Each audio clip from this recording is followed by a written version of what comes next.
British Transport Police declared a major incident yesterday, and counter-terrorism policing were initially supporting our investigation.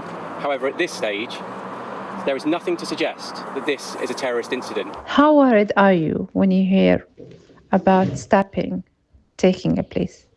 Are you worried about who do you know in that train? Are you worried about what happened? If you were in that plane, do you imagine yourself being in there? Or are you worried to find out the identity of the person who actually stabbed other people in the train? Do you ask yourself the question, oh, are we all going to be blamed for it? A 32-year-old male, a black British national. What's his identity? Where is he from? What's his religion? Are these things that concerns you when an incident like this takes place? Well, this time,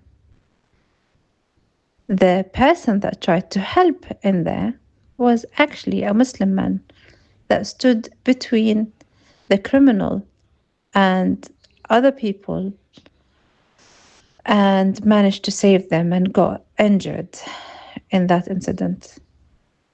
Why do we need to mention the religion of somebody when they do something bad, or the color, or like why do we need to label everybody A black British national. when something like this happens?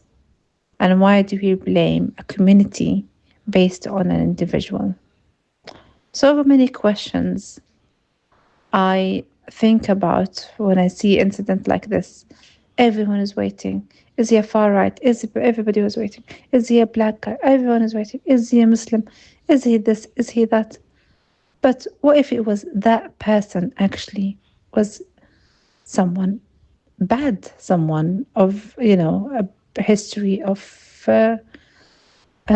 crime, a history, of whatever it was? Why do we label a group of people when someone do something like this?